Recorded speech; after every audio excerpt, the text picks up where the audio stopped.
Chapter 1. I am by birth a Genovese, and my family is one of the most distinguished of that republic. My ancestors had been for many years counselors and syndics, and my father had filled several public situations with honor and reputation. He was respected by all who knew him for his integrity and indefatigable attention to public business. He passed his younger days perpetually occupied by the affairs of his country, and it was not until the decline of life that he thought of marrying and bestowing on the state sons who might carry his virtues and his name down to posterity. As the circumstances of his marriage illustrate his character, I cannot refrain from relating them. One of his most intimate friends was a merchant who, from a flourishing state, fell, through numerous mischances, into poverty. This man, whose name was Beaufort, was a proud and unbending disposition, and could not bear to live in poverty and oblivion in the same country where he had formerly been distinguished for his rank and magnificence. Having paid his debts, therefore, in the most honorable manner, he retreated with his daughter to the town of Lucerne, where he lived unknown and in wretchedness. My father loved Beaufort with the truest friendship, and was deeply grieved by his retreat in these unfortunate circumstances. He grieved also for the loss of his society, and resolved to seek him out and endeavor to persuade him to begin the world again through his credit and assistance. Beaufort had taken effectual measures to conceal himself, and it was 10 months before my father discovered his abode. Overjoyed at this discovery, he hastened to the house, which was situated in a mean street near the Royce. But when he entered, misery and despair alone welcomed him.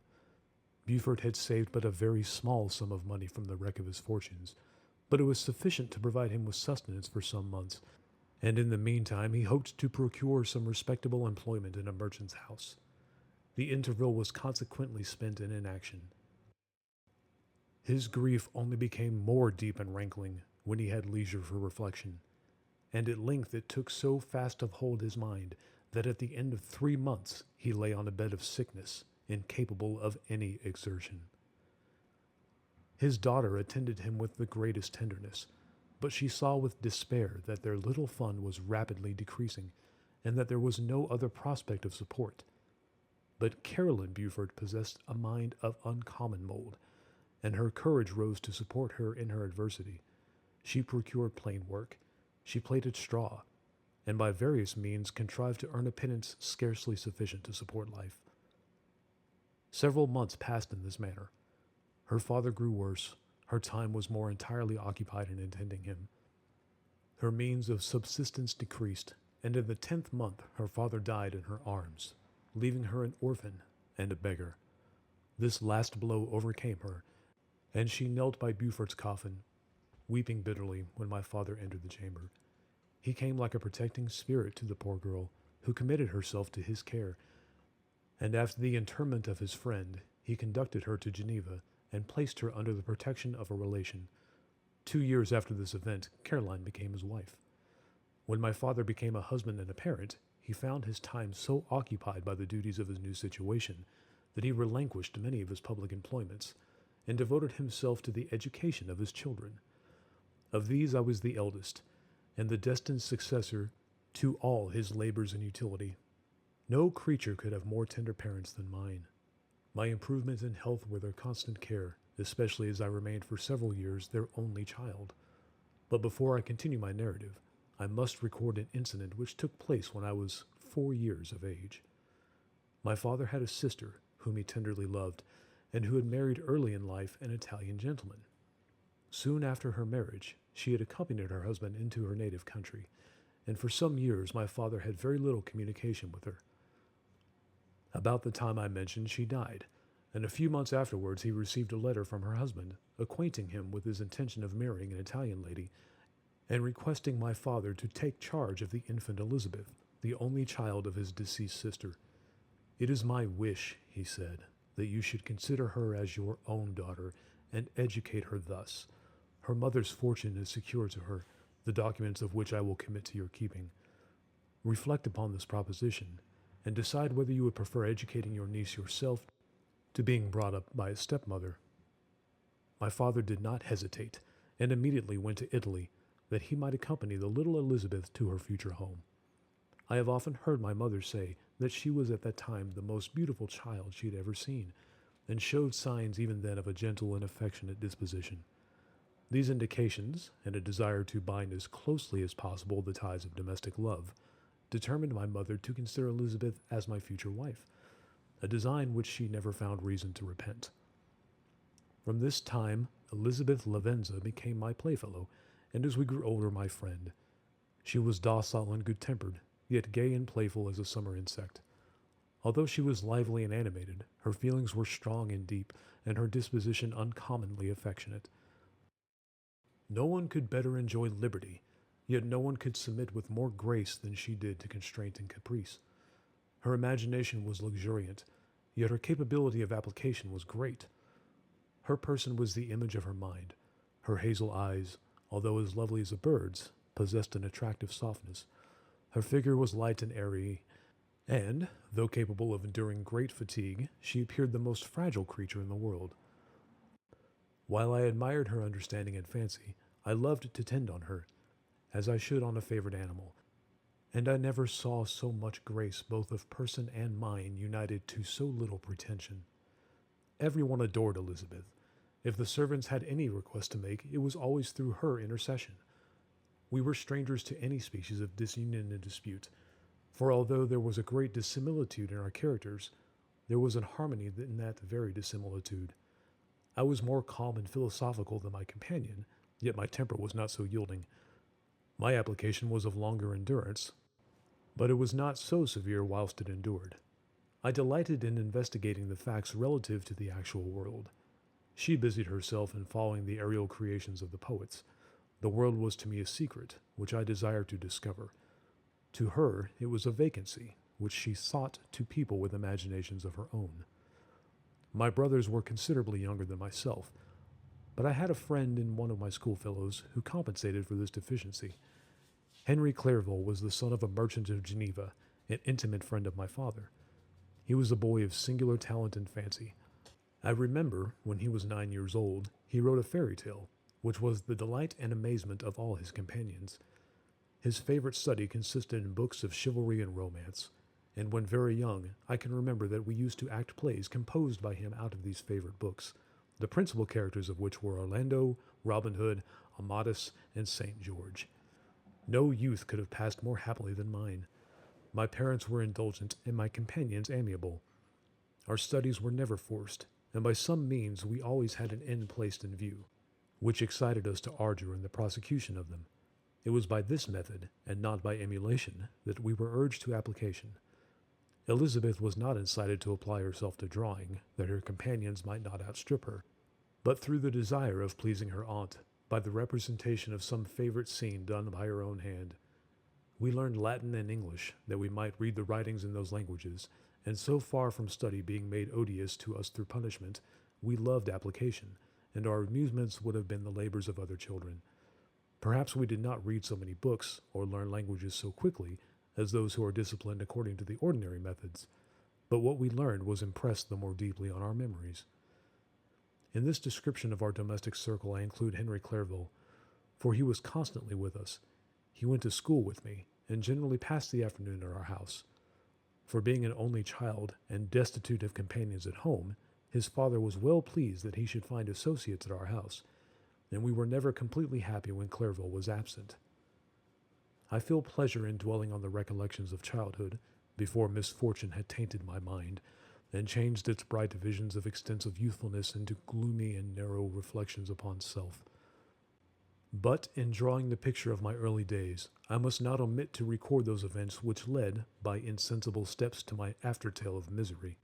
For when I would account to myself for the birth of that passion, which afterwards ruled my destiny, I find it arise, like a mountain river, from ignoble and almost forgotten sources, but swelling as it proceeded, it became the torrent which, in its course, has swept away all of my hopes and joys.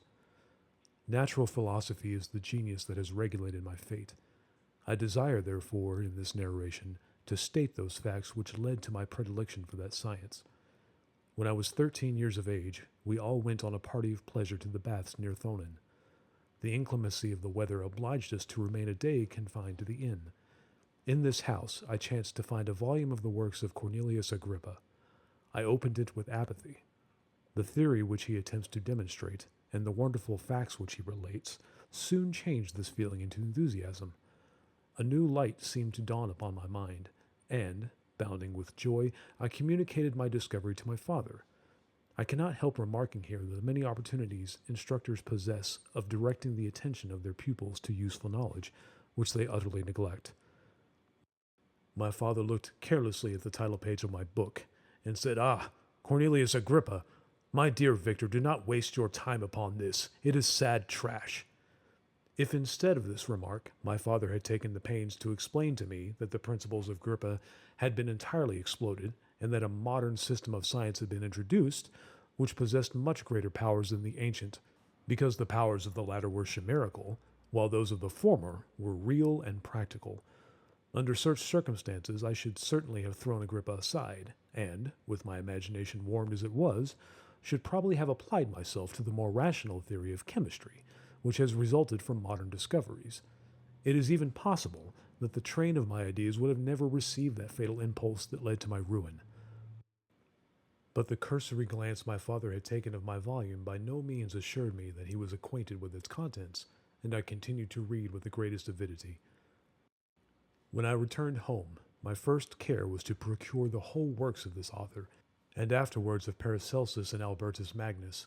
I read and studied the wild fancies of these writers with delight. They appeared to me treasures known to few besides myself, and although I often wished to communicate these secret stores of knowledge to my father, his indefinite censure of my favorite Agrippa always withheld me.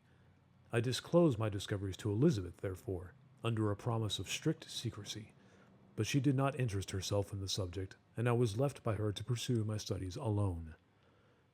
It may appear very strange that a disciple of Albertus Magnus should arise in the 18th century, but our family was not scientifical, and I had not attended any of the lectures given at the school of Geneva. My dreams were therefore undisturbed by reality, and I entered with the greatest diligence into the search of the philosopher's stone and the elixir of life. But the latter obtained my most undivided attention. Wealth was an inferior object, but what glory would attend the discovery if I could banish disease from the human frame and render man invulnerable to any but a violent death? Nor were these my only visions. The raising of ghosts or devils was a promise liberally accorded to my favorite authors, the fulfillment of which I most eagerly sought. And if my incantations were always unsuccessful, I attributed the failure rather to my own inexperience and mistake than to a want of skill or fidelity in my instructors. The natural phenomena that take place every day before our eyes did not escape my examinations. Distillation and the wonderful effects of steam, processes of which my favorite authors were utterly ignorant, excited my astonishment. But my utmost wonder was engaged by some experiments on an air pump, which I saw employed by a gentleman whom we were in the habit of visiting. The ignorance of the early philosophers on these and several other points served to decrease their credit with me, but I could not entirely throw them aside, before some other system should occupy their place in my mind. When I was about 15 years old, we had retired to our house near Bellerive, when we witnessed a most violent and terrible thunderstorm. It advanced from behind the mountains of Jura, and the thunder burst at once with a frightful loudness from various quarters of the heavens. I remained, while the storm lasted, watching its progress with curiosity and delight. As I stood at the door, on a sudden I beheld a steam of fire issue from an old and beautiful oak, which stood about 20 yards from our house, and so soon as the dazzling light vanished, the oak had disappeared, and nothing remained but a blasted stump.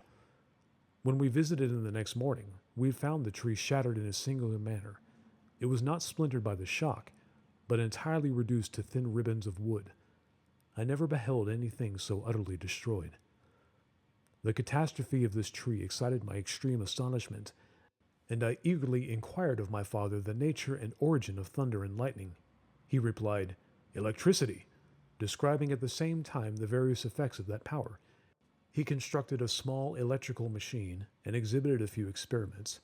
He made also a kite, with a wire and string, which drew down that fluid from the clouds.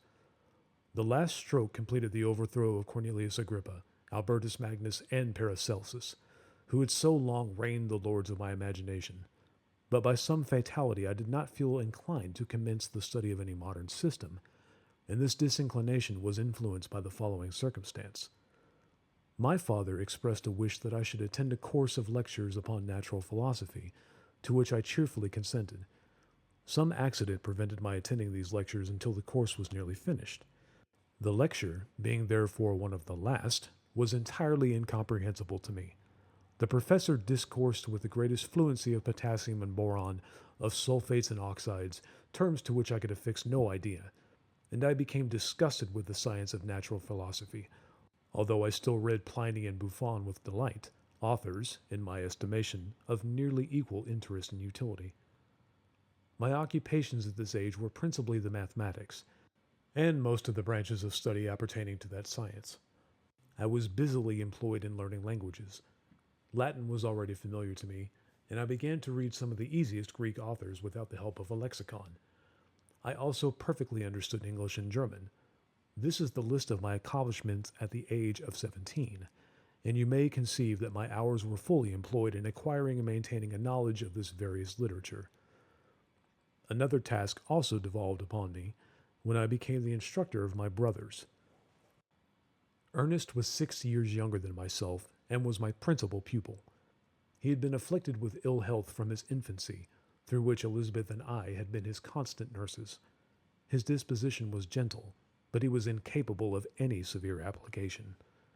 William, the youngest of our family, was yet an infant, and the most beautiful little fellow in the world.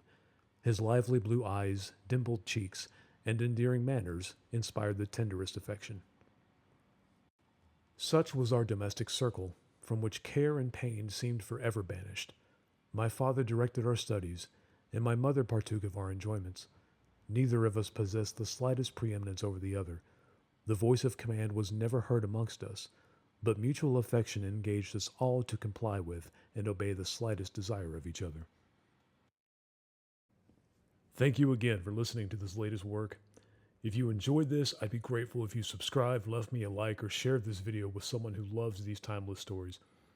Your support helps me not only do what I do, but also preserves these stories and literary classics for listeners all over the world. Thank you for being here, and I'll see you in the next chapter.